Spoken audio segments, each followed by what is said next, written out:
Good afternoon, and welcome to the Jewish Policy Center webinar. I am Shoshana Bryan, Senior Director of the JPC and your host.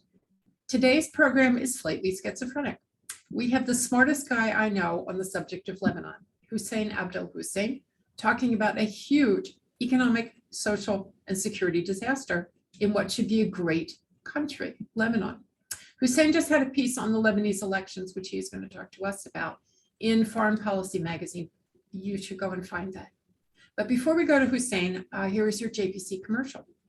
We were established in 1985 as a 501c3 organization, providing analysis and insight of both foreign and domestic policy. You can find us on our website, jewishpolicycenter.org. There you can see our insight articles, our In Context blog, In Focus magazine, and our blogs, Frontline Defense. That's jewishpolicycenter.org. The JPC supports a strong American defense capability, U.S.-Israel security cooperation, and missile defense. We support the legitimacy and permanence and security of Israel against anyone who would deny them. As an organization that sits slightly to the right of center, we advocate for small government, low taxes, free trade, fiscal responsibility, energy security, free speech, and intellectual diversity. We have a lot on our plate these days. In this series of calls, we have been happy to bring you scholars and policymakers on issues including Russia and Ukraine, China, the Abraham Accords, and other aspects of Israeli policy and U.S. policy toward Israel. We've talked about what's going on in Iran, including the increasingly unhappy Iranian people, making it clearer and clearer that they hate the regime, and Biden administration policy that doesn't seem to care about what the Iranian people want. All of these are available on our website and on Facebook. Again, it allows me to say, go to our website, jewishpolicycenter.org. And as a reminder, questions and answers on the Q&A function, I will be monitoring them. And now our speaker, Hussein Abdul-Hussein, is a research fellow at the Foundation for Defense of Democracies. He focuses largely on the Gulf region and Yemen, including Gulf relations with Iran and Gulf peace with Israel. Born and raised in Beirut, Baghdad, and Baalbek, cities that have been at the center of major Middle East events, Hussein earned a degree in history and archaeology from the American University in Beirut. He worked as a reporter and then as managing editor of Beirut's The Daily Star. And he's reported from war zones on the Lebanese border with Israel. That might produce some questions for us. And from Iraq. In Washington, he helped set up and manage the Arabic satellite network Al Hura Iraq, after which he headed the Washington bureau of the Kuwaiti daily Al Rai. He has been a visiting fellow at London's Chatham House and has published in English in the New York Times and Washington Post and in various Arabic publications. He's been quoted just about everywhere you think he should be, and he is a frequent commentator on Arabic satellite networks. So before Hussein went to FDD, we met on Twitter, which is like using an online dating service. You don't really know who you're talking to and you don't know what you're getting, but we have found each other, and he has written for FTD some fabulous stuff, and as I mentioned, foreign policy. And he has written for us in Focus magazine. From last summer's issue, he wrote Why There Is No Palestinian State. It is a must read, and blind dates or no blind dates, I am really happy to have made the acquaintance of Hussein Abdul-Hussein. And Hussein, the floor is yours. Thank you, Shoshana. The pleasure is all mine. Thank you, and thank you, JPC, for hosting me. A lot of things are happening these days in the Middle East. Not all of them make their way to the US media and the US discussion. On May 15, the Lebanese went to their parliamentary election, which happens every 4 years. But before I start talking about the election, I want just to briefly throw a few ideas about how authoritarian regimes work. For some reason that I don't understand and that most social scientists don't get, dictators seem to be infatuated with election. So even if they win 99% of the vote, which is of course a staged fictitious election, they still organize elections every 4, 5, 6 years. For example, Syria's dictator Bashar Assad is on his 4th or 5th term, and he's never missed an election. All of them he's won over 90%. Same thing happens in all other autocracies. There's one important thing about Iran, which is a totalitarian regime that's been in power since 1979, is that Iran tends to give the population more margin in terms of debate than other countries. The Iranian regime is designed in such a way that the ruling supreme leader controls foreign policy, defense policy, intelligence, and money. The state is supposed to handle everything that's domestic, whether it's managing infrastructure, budgets, education, all sorts of things that are usually given to regular governments. So the Iranian regime is designed in such a way that they also go to election every few years, 4 years. They elect parliament, they elect a president. All the world focuses on the election of the Iranian president. But the Iranian president and the Iranian regular army are much weaker than the Iranian supreme leader and the IRGC. So this is the Iranian model that Iran has been working on replicating in the countries that it currently controls, the Arab countries, Lebanon, Iraq, and Yemen, to an extent Syria. Lebanon is the most advanced in the replication of the Iranian regime model. So what we have is that we have a long tradition of state institutions electing a president, electing a prime minister, electing parliament every 4 years. Lebanon is one of the few countries where you can see 2 or 3 former presidents who are not dead or living in exile. So this tradition has given Lebanon some sort of choice and democracy for a long time. What Iran has done is that it used a loophole in the Lebanese course of history, let's say. After 1969, the Palestinian factions that were launching attacks from Jordan into Israel moved to Lebanon. And the Lebanese state, under pressure from Nasser at the time in Egypt and all other countries, conceded and let the Palestinians organize militias and launch attacks across Israel's northern border. Of course, attacks invited reprisal, and there was war until 1982, when Israel decided to invade and eject the Palestinians. What the Iranians did after the Palestinians were ejected was that the militia model was imposed by Iran and Assad. It was kept. So the state, even after the end of the civil war, never got back its sovereignty that it had lost in 1969. And since the end of the civil war in 1990 in Lebanon, and since the withdrawal of Israel from southern Lebanon in 2000, which would have theoretically ended their zone debt for any militia, Hezbollah and Assad, and now Hezbollah alone, because Assad is long gone, he had to leave Lebanon in 2005. Hezbollah now has replicated the Iranian model. You have a state, a president, a prime minister, an elected parliament and speaker, and then you have Nasrallah and his militia. And the Nasrallah and militia, they have the upper say on almost everything, especially when it comes to war. Hezbollah has been engaged in the Syrian war and the Yemen war. It often threatens Israel. It has been engaged also in war in Iraq. So Hezbollah conducts a policy regardless of the state. And this has marginalized the state and undermined the stability of the country. When there's instability, there'll be no foreign investments. The economy naturally will stop growing. And this has been happening for over 10, 15 years. And when the economy is not growing, the state will have to fund itself mainly through national debt. So what Lebanon did was that between 1991 and 2019, it kept on borrowing and hiking interest and borrowing until in 2019, the state reached the end of the road, the economy collapsed, the national currency also collapsed. So now we got the Lebanese out in the street asking for a better life. So this was a new development, and everyone started pushing against the state.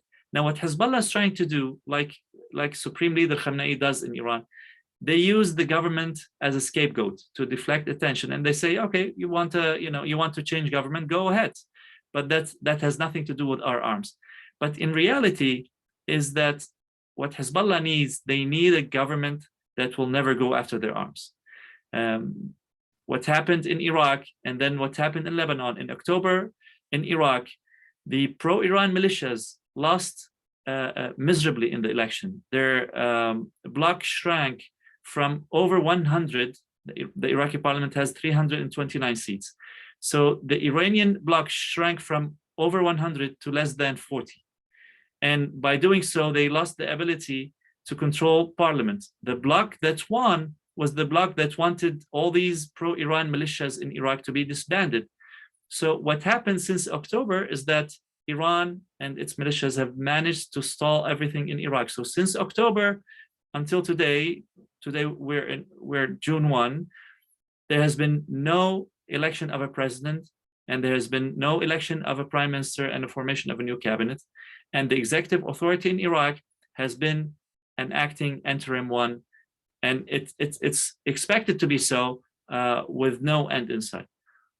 In Lebanon, what happened was that the people, like in Iraq, they said no to the Iran arrangement, to the Iran model, albeit a smaller no to an extent. So all of Hezbollah's allies either were knocked out of parliament or they saw their blocs shrink.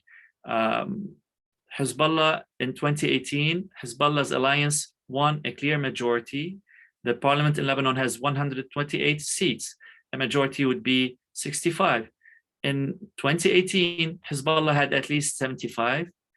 Speaker of Parliament won by 98 votes in 2018. So the Speaker of the Parliament is Hezbollah's ally. This election, Hezbollah and Nasrallah went on national TV to admit that no one has a majority anymore. So they lost majority. And the bloc that was elected is a bloc that's now emerging around what they call sovereignty. And sovereignty is a code word that's the antonym of Hezbollah's code word resistance. So Hezbollah says resistance in terms of we have to keep our arms to resist any foreign invasion or to go to war with Israel. And then you have the other guys who are saying we don't need militia arms. The arms have to go to the national army, and the state has to have sovereignty. I will add to this that starting 2 years ago, the patriarch of the Maronite Church, which is in communion with Rome and the Catholic Church in Rome, started demanding what he calls regional neutrality. Regional neutrality is the arrangement that Lebanon had after 1949, when Lebanon participated in the Arab War on the state of Israel. In 1949, there was a truce between Lebanon and Israel, and this truce survived until 1969, which we said when the Palestinians came to Lebanon and broke the truce. So what the patriarch is saying is that he's saying, let's go back to December 1969, before the state conceded its sovereignty. So this means that Lebanon will enter into regional neutrality, mainly with Israel, and it means that Hezbollah will have to surrender its arms to the national army. Over the past 2 years, Hezbollah has tried to ignore the Maronite patriarch. The Maronites form around 1/3 of the population. And the Maronites, of course, the formation of Lebanon has been attributed to the Maronite Church and the Maronite community.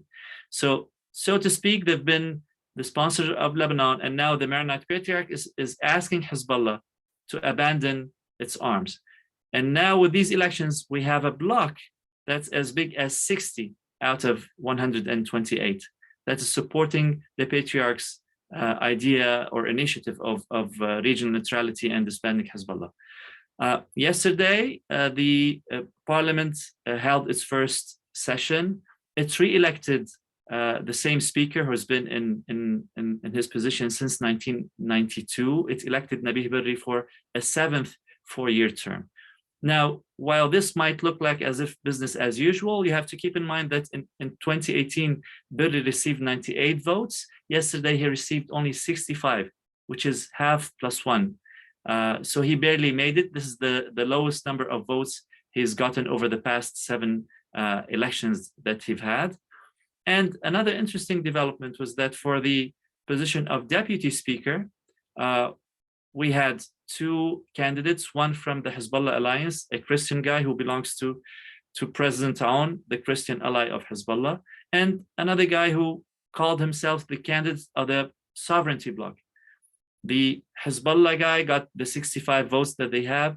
The sovereignty bloc received 60 votes. And I'm pointing this out because it's really important that the 60 votes are subscribing to the idea of sovereignty. And this is something that's new. This is something that's developing. And if you read my foreign policy piece, I advocate for Washington to show support to these guys, maybe to invite the Maronite Patriarch in 2005.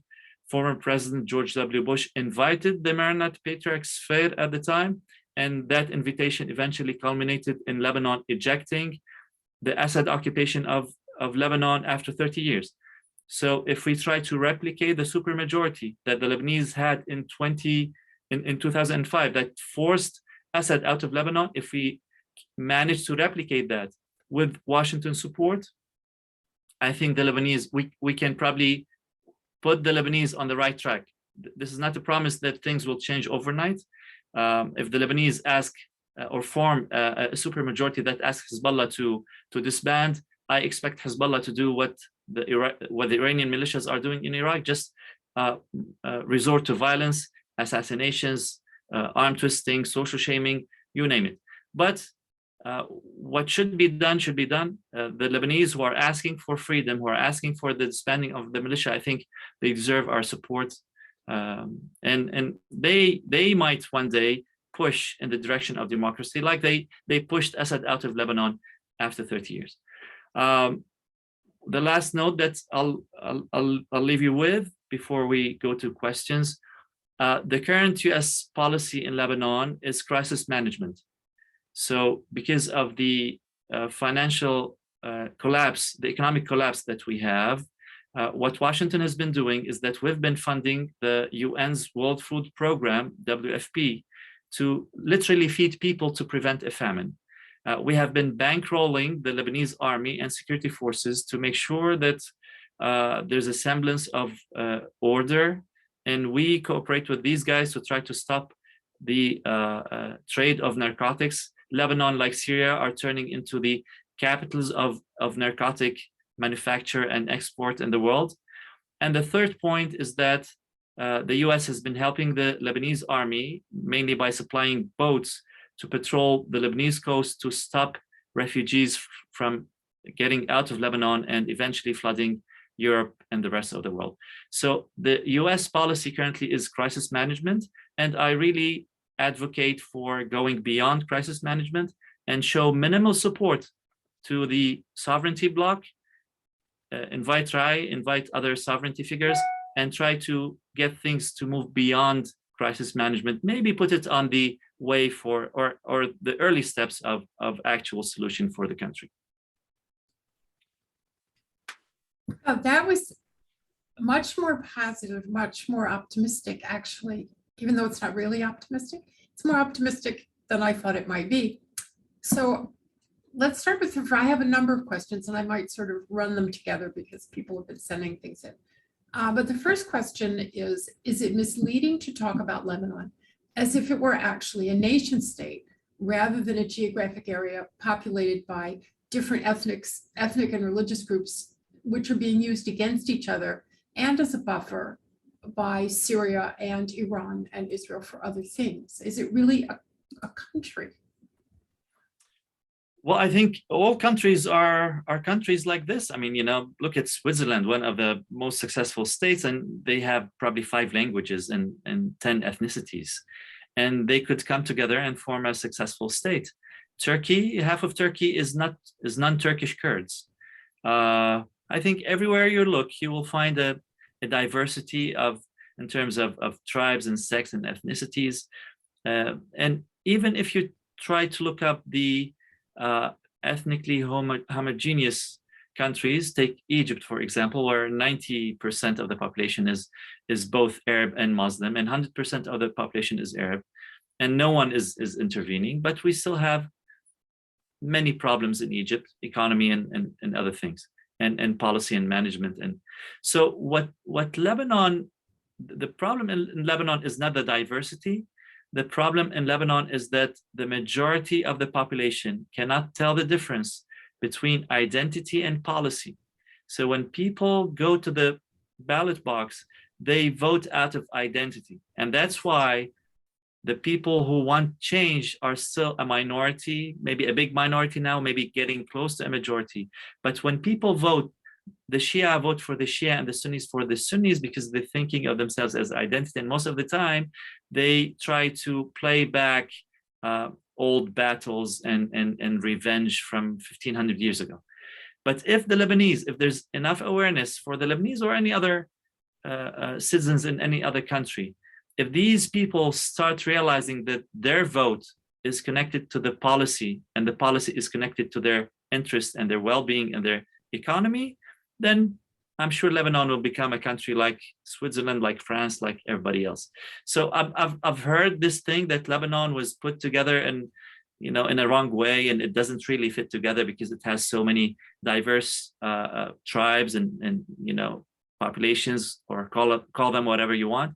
But I think it's been over 70 years now. These guys perceive of themselves as Lebanese. And my personal experience, all the people I see, whether Shia, Sunni, Maronites, Druze, all of them perceive of themselves as Lebanese. The problem is that they have no, they don't have the culture required for democracy to strike root and to move the country in a better direction. Is that partly a function of Iran and Hezbollah with its military? I mean, there must be some dampening effect there was in Iraq, certainly. Well, Iran, of course, Iran will use whatever weak points that it can find. And in this case, the weak point is that militias were recruited from impoverished people who turned into mercenaries with the Palestinians, and then they just continued doing so with Hezbollah. Mind you, a big majority of people who are Hezbollah leaders today started either as communists or as pro-Ba'ath, Iraqi Ba'ath Party, and all kinds of secular ideologies. And they ended up being all religious and with Hezbollah. So these guys are not really about the ideology. They're more about the interest and the money and, you know, making a living out of it. So Iran, number one, Iran exploited this weakness. And number two, what's going on now, even if we get a majority that's against the militia model that Iran is imposing, say like what happened in Iraq, the problem with arms is that they have the capability of ruining any majority, twisting enough arms, stalling the state like they've been doing in Iraq, assassinating pro-democracy activists. So all these things, you only need a handful of armed people, armed thugs, who can really spoil it for everybody else. So even if you get a majority that supports democracy, if you have a small militia, it can really terrorize everybody else and keep them under its thumb. So I think this is where Iran comes in. The Iran model itself, Iran is exporting a model. Iran does not perceive of these people as a mercenary in a forest. They think that this model, when replicated, produces a confederacy under Iran's supervision. And this confederacy, you know, Lebanon at this point is only an Iranian missile base whose mission is to threaten Israel. And I think that's the only thing that's of interest to Iran. And we know that Iran thinks if there's ever a strike on its nuclear facilities or targets, whether by Israel or by the United States, Hezbollah will certainly be engaging Israel in war. And that's the only raison d'etre for Hezbollah at this point. And this makes Lebanon a war zone, and this naturally kills the economy. So, but Iran doesn't care. Hezbollah doesn't care because Hezbollah is not connected to the Lebanese economy. Hezbollah gets its money from Iran. And that's why removing the sanctions currently imposed on Iran would be a horrible idea, not only for Iranians and the nuclear deal, just for pretty much everyone in the region, because the Iranian militias in Iraq will get money, in Lebanon will get money, in Yemen will get money, and whatever looks now as if things are receding and moving in the right direction, we'll be back to square one. So 2 questions have come in from listeners. One on Iranian money and sanctions. Can you find an increase in money to Hezbollah or an increase in missiles or weaponry to Hezbollah that coordinates with the lifting of many US sanctions on Iran is one question. And the other is, are there any indications of fracturing within Hezbollah, within the party of Hezbollah inside of Lebanon, or does it remain a single unified party? Well, on the first question, Iran needs much more money than the money released that they've had so far. So we know that the US unfroze billions that were in South Korea and in Iraq, and these were debts that these governments owed to Iran.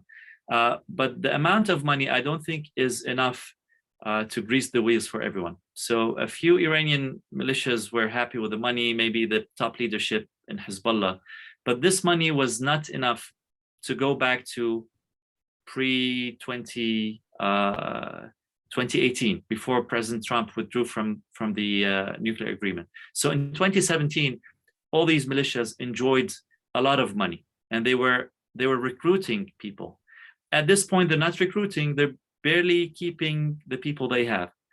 On the second question, whether there are any fractures within Hezbollah, Hezbollah is designed in such a way that it has layers. The smallest circle, the supporters, the friends, the allies. So we've definitely seen Hezbollah lose a lot of the outer circles, the friends and allies. The defeat of these allies in the Lebanese election was remarkable. We're talking about people who've been in parliament for 20, 30 years, and they're Hezbollah's allies, and they rely on Hezbollah for electoral money and for other kinds of support. And these guys just vanished and lost to independent newbies, new faces, who made their name participating in the 2019, what the Lebanese call the 2019 revolution against the system and Hezbollah. So Hezbollah definitely lost a lot of outer circles. Whether the inner circle got shaken, I'm not sure. Things are not really transparent, and we're not aware of what happens in the intimate corridors of Hezbollah. But I would say at this point, the nuclear circle of Hezbollah, the small circle of Hezbollah, I think is still intact. It still has a lot of money, and it's improving in terms of technology. So it is very likely that Hezbollah at this point has guided missiles that it will use in a war against Israel. And this is new technology that they never used in previous wars. So Hezbollah is honing its talents, its war abilities. It's acquiring, or it's at least it's getting from Iran these explosive drones that are used in Iraq and against Saudi Arabia and against the UAE. So Hezbollah is still building its arsenal, but Hezbollah is not expanding in terms of rank and file. It's not expanding in terms of the social institutions that usually support the statelet of Hezbollah, because we know Hezbollah is a statelet within the Lebanese state. So you mentioned that part of the problem of Lebanon in the last decade or more is economic, and its inability to create an economy that allows people to work and make money. One of the best ways to work and make money, it seems, in the Middle East these days is to go to the Abraham Accords. Do the Lebanese people look at the Abraham Accords and look at the economic and social and political benefits, both for the Gulf states as well as for Israel? Do they look at that and say, wait a minute, we could have that, right? Or do they look at it and say, no, those Gulf Arabs are traitors to the larger method? What is their view of the changes in the region? Well, I don't have numbers to suggest percentages. I know that there's a big chunk of friends and family and Lebanese people who live in the UAE and who've come into contact with Israelis and who work with Israelis, which is against the Lebanese law, but I think they probably do it discreetly. And these Lebanese, many of whom I met this past December when I was in Dubai, these Lebanese understand that peace is an economic growth multiplier. And they understand that it's a Lebanese interest to have peace with an economy that's right across the fence, that's 50 times the size of the Lebanese economy. So it's a net win for Lebanon if it goes into peace with Israel. I don't think these people are vocal. They don't say what they're thinking out loud or in public. You have another chunk of people who think that in the very least, we should go to neutrality. Again, back to what the Maronite patriarch is talking about. And this has been growing because the Lebanese are now thinking, and I make this clear in the foreign policy article, they're thinking of the model that they had between 1949 and 1969. Everybody in the world, or our ancestors who lived in Lebanon at the time, they call these years as the golden years of Lebanon. So in the very least, the Lebanese want to go back to a time when in 1967, all Arab countries engaged Israel in the 1967, the Six-Day War. Lebanon was sitting. They did not participate. They were making money, they were dancing, they were happy. And I think the Lebanese remember that and they want to go back to that. And this is the neutrality. Now, neutrality is much better than what they have now. I don't think neutrality is as good as peace, but maybe we should take it step by step. Now, finally, you have the people, the Hezbollah core, the hardcore pro-Palestinian constituency. And these are the guys who almost always think of identity, not of interest. So they think, okay, these Jews are not Muslims or they're not Arabs. We're Arabs and we're Muslim. The Palestinians are Arabs and Muslims. Therefore, we should fight until the Palestinians, get whatever they want. I think this circle of people is shrinking. I think their numbers are dwindling, but they're still there. And what's worse is that they're still armed. So at this point, people who support peace with Israel, they're probably, if they do so in public, it's risky for them to be in Lebanon. So of all the campaigns, I know many of the people who were campaigning and who made it to parliament, who support peace with Israel, but would never say it out loud. And the reason why this, this puts a great risk on their lives. The other people are calling for neutrality. I think they're doing it with some hesitation because that's dangerous too. But I see movement. I don't claim that this is necessarily a majority, but it's much bigger than I expected only a few months ago. So the election results were a surprise to you? It was a surprise to an extent that I did not expect, especially yesterday. After these independents won, I did not expect them to rally around a candidate who calls himself a pro-sovereignty candidate. And pro-sovereignty means automatically disbanding and disarming Hezbollah. So this idea, because you have a big number of independents who think that the problem of Lebanon is the corruption of the state, who think that there is a solution where we can fix the state, where we can get rid of corruption without actually touching Hezbollah's arms and just keep the Hezbollah militia and arms as a tool for self-defense, for national defense in Lebanon. The point that many of us have been making, myself included, is that there's no way we can fix corruption without taking care of the arms, because the arms are protecting the corrupt oligarchs. In return, the corrupt oligarchs are giving a pass to the arms because they're unconstitutional. So what we will see next is that Hezbollah will try to form a cabinet, and the cabinet usually has a platform that it presents to parliament. And in this platform, over the past 20 years, Hezbollah has made sure that there's a sentence that says this cabinet is dedicated to protecting the people, the army, and the resistance. And keeping the word resistance there is the legitimacy that Hezbollah needs. So if you get a state that stops saying that, Hezbollah will just stand out as an unconstitutional militia. So this is why Hezbollah fights for the election, even though everyone thinks, why do you need the election? You have the arms, whoever wins, you have the arms, and that's that. Hezbollah still needs the legitimacy from the state, and that's why it protects the corrupt oligarchs in return for their support. So it becomes kind of a symbiosis. And what we try to reason with the independents who think they can fix things without touching Hezbollah's arms, we try to explain this symbiosis to them and say, listen, no matter how hard you try, if there are arms that are not reporting to the elected government, that means it's still lawless. That means corruption will persist. Everything that's lawless will persist. So talk a little bit, if you would, about Lebanese Christian community. I'm old. I remember a time when Lebanese Christians were allies of Israel in a sort of group, as a single unit.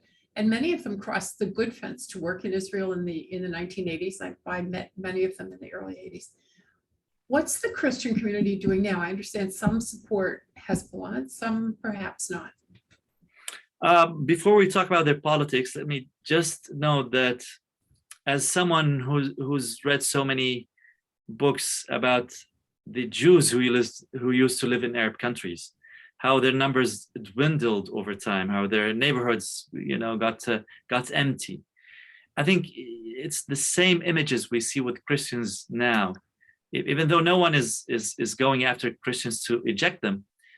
But the surrounding becomes hostile to an extent that Christians, first, they start consolidating, moving from towns or villages where they feel themselves as a majority, and they move to other towns where they can be a majority. So you have the Christian territory has been shrinking over the past 2 decades. Christians are migrating. They're not. The birth rates are going down. Their economic clout is going down. So there's not a single indicator that suggests that the Christian community in Lebanon is thriving, or at least is maintaining the numbers and the economics that it once had. Even in the 1980, during the Civil War, the Christians were much more numerous, much more powerful than they are now. So it's a sad story that Christians are dwindling. The numbers of Christians are dwindling in Lebanon, and I think that's one of the main reasons that made the patriarch call for what he's calling now. He understands that with this situation, with this economic situations, Christians will not stay, and eventually this whole country will turn into a monolithic Muslim population. So this is the number issue. The politics of the Christian community, when they ejected in 2005, when the Lebanese ejected the Syrian forces, Assad's forces who were occupying Lebanon, at the time, Christians were living what they called Christian frustration, because their top 3 leaders, one was in prison, one was in exile, the President Aoun, who's now the president, and a third guy who was killed before these 2. When Assad was forced out, the Christians thought, okay, now this is the time to reset and go back to traditional Christian politics. And traditional Christian politics is extremely pro-sovereignty. The Christians fought a civil war, especially to preserve the sovereignty of the state against the Palestinian militias. So when the Christians thought they would reset, what Aoun did was that he decided that, but Hezbollah is a local power, so we have to talk to them because they're Lebanese. So Aoun took the side of Hezbollah, or actually he was probably peeled away by Hezbollah, promised the presidency.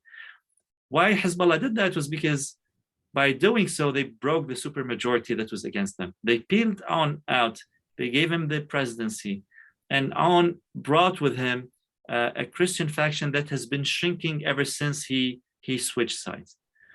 And what we have now is that we have the Christian network that's supportive of Aoun. Now, these guys have been rewarded with state corruption, contracts, or positions, or civil service, or whatnot. So this small network of Christians is still there. These elections show that this bloc has been shrinking. The son-in-law of President Aoun, Jubran Bassil, whose ambition is to succeed his father-in-law, in 2018 got 12,000 votes in his district. On May 15, he received only 8,900. And that's 27 to 30% of his vote. That's how much shrinking in the popularity of Aoun and this Christian faction that's supportive of Hezbollah. At the same time, the Lebanese forces, which is the Christian group that stayed anti-Hezbollah for all this time, it won 5 seats in 2005. It won 20 seats in May 15. That's an increase of 15 seats. over the period through which Aoun switched sides. So these are the numbers and the trends I'm talking about. The Christians are increasingly leaving Hezbollah and joining the Lebanese forces and supporting the Maronite Patriarch. And the sovereignty, and that's why we see the sovereignty bloc growing in parliament and otherwise. So are these Christians still more supportive of Israel and Lebanese peace with Israel? I'd say at this point, even if they do, they won't say it. And I think at this point, they're all probably rallying around the Patriarch, because of course the Patriarch has this kind of spiritual leadership, and he is immune, hopefully he is immune to Hezbollah's violence. So whatever he says, he can say it out loud. And what these Christians do is that they say, okay, if he's saying it, we're behind him, and if you have a problem with it, just sort it out with the Patriarch. So I would say a majority of the Christians currently supports neutrality, to say the least, and disbanding Hezbollah. That's for sure. How far these Christians will go back to the traditional line of asking for peace with Hezbollah, or maybe asking for peace with Israel and allying with Israel, that's for the future to show. So this then leaves an opening for the United States. We have to talk about the United States. We arm and train the Lebanese Armed Forces. In theory, we do that because we believe that it is the guarantor of a unitary state of Lebanon. Is the Lebanese Armed Forces, first of all, would they be able to secure the unity of the state of Lebanon if Hezbollah didn't want them there? Do they cooperate with Hezbollah? What are we doing? Are we making things better or worse with our support for the Lebanese Armed Forces? First of all, there's no army that looks different from the country. All armies reflect their countries. And if the country is divided along sectarian lines, so we should expect the army to be divided along similar lines. So number one, the Lebanese army is much weaker than Hezbollah. If there's ever full-scale battle between the two sides, Hezbollah will prevail. Now, Hezbollah will prevail, but I'm not sure Hezbollah can hold the territory that it might win. But the army cannot disarm Hezbollah, so any disarmament of Hezbollah should be negotiated, whether with Hezbollah or whether, I'm not saying with Iran, but if we get the Lebanese to form to reconstitute their supermajority, then they can probably force Hezbollah to disarm. So the army on this side is not helpful. The army is helpful to an extent that it can impose some law and order, for example, against possible ISIS infiltration, which is not really the probability is not really that high in Lebanon, for other security issues. But the army is not doing what it should. I think Washington should use its leverage more with the army. So in 2008, when Hezbollah launched a punitive military campaign against the Druze of Walid Jumblat to force him to leave March 14 and just leave March 14 and stop talking about sovereignty, the army didn't act. It just stayed on the sidelines. And the justification was that if the army acts, it'll split. And then we were all saying, then why do we need an army if it cannot protect the Druze from the Hezbollah militia? The third thing about the army is that by constitution, the army chief has to be a Maronite, just like the president. And all army chiefs have been ambitious to become president.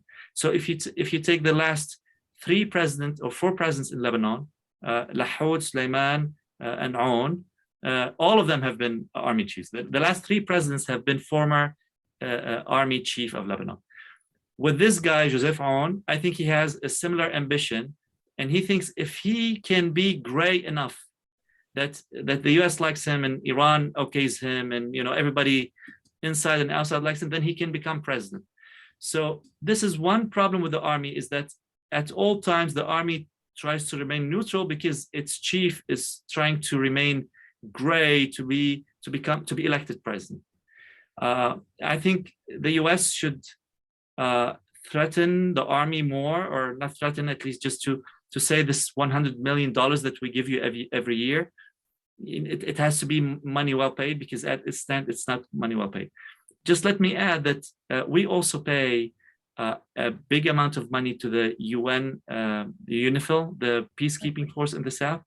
This is a force that has 10,000 men.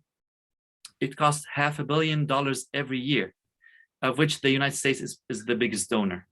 And the UNIFIL does not do what's it's supposed to do, which is to make sure that there are no arms south of the Litani.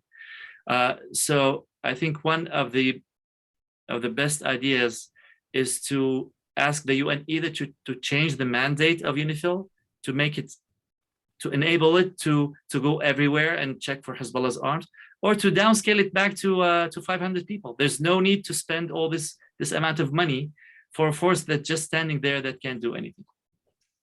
I used to meet with them, and I thought it was worse than that. I thought they were actually in favor of Hezbollah. I thought they and opposed to Israel. And they're not supposed to be for or against anybody. They're supposed to do a mission.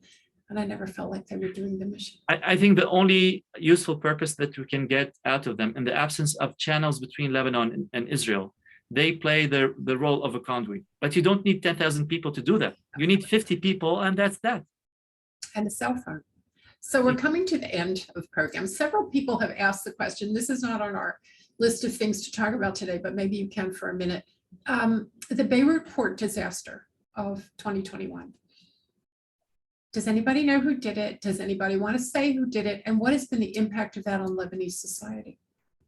Well, even if we didn't know who did it at the time, the fact that Hezbollah stonewalled and stopped the investigation altogether, killed it technically, suggests that they have something to hide. I mean, only the culprit, the guilty, would try to stop justice. If Hezbollah was not, if the amount of explosives in the port that destroyed the port and half of Beirut, if this amount of explosives did not belong to Hezbollah, then why is Hezbollah afraid of justice? Let investigators do their job. Now, what Hezbollah says all the time, and this is the same excuse that it gave about the assassination of Hariri. In the assassination of Hariri, we have a UN tribunal that indicated that Hezbollah killed Hariri. At the time, Hezbollah said it was opposed to justice because it was being politicized and used against it. Now we hear the same excuse, that they killed the investigation because the US and Israel and everybody else was trying to conspire and use this investigation against Hezbollah. This is a lame excuse. So to me, this is indication enough. I don't have any facts in front of me. I haven't read any reports that would, indicate that this was Hezbollah's explosives, but their behavior toward justice indicates that they were responsible. So could that have had an impact on Hezbollah losses in the election? Could people have looked at that and said, what you said, and maybe I don't want to vote for them?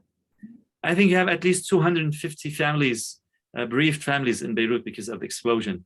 And that's aside from all the people who got their houses destroyed. In most of Beirut, Hezbollah didn't fare well. I mean, its candidates made it. They won the Shia seat. But overall, Hezbollah didn't go, the election didn't go Hezbollah's way as much as Hezbollah had expected in Beirut. And I think that was one of the major reasons. And what you see now, the independents who made it to parliament, they always use the port as one of the issues that they have with Hezbollah. They added to the corruption and all these kind of things, but it's become a rallying cry against the party. So I want to thank you, because I tell you what, I learned a lot here about Lebanon, about elections, about how things are going. And I am sure that our listeners also learned. So thank you. People who listen often know that I like to go out on a happy note. We have no happy note, I don't think. How about a positive note? What's your positive note? What optimistic thought can you leave us with? Is the optimistic thought actually sovereignty and neutrality? I mean, it's a step in the right direction. So let me leave with this. There are many people in Lebanon who are still fighting for democracy, risking their lives. There are people who are fighting in these elections. I was personally surprised to see them still. I mean, many people just gave up. So these people are teaching us lessons, and I'm one of the people who stand in awe and I'm trying to follow them. And I'm trying to tell them is that anyone who fights for democracy will find a friend in Washington, and especially in the Foundation for the Defense of Democracies, of course. But if these guys are willing to stand up and fight for their democracy, they'll find friends here. I was really pleased and impressed and surprised to see them still doing what many of us just gave up on doing a long time ago. And I think for that, they deserve all our support and credit. Well, they can find a friend at the Jewish Policy Center as well. Bring your friends over and they'll be our friends. And I think that is a good note. You know, we sometimes in the United States forget how difficult it is in some places to vote and to have a voice and to try to make your voice count and try to make things better for your people. We forget that we have it relatively easy here. We complain a lot, but we have it relatively easy, and the people of Lebanon do not. And so to the extent that we can help them, we're all in. Thank you again for your time, for your education of our people, and we hope to see you back here soon. Thank you, Shoshana. Thank you, JPC. Hope to see you soon.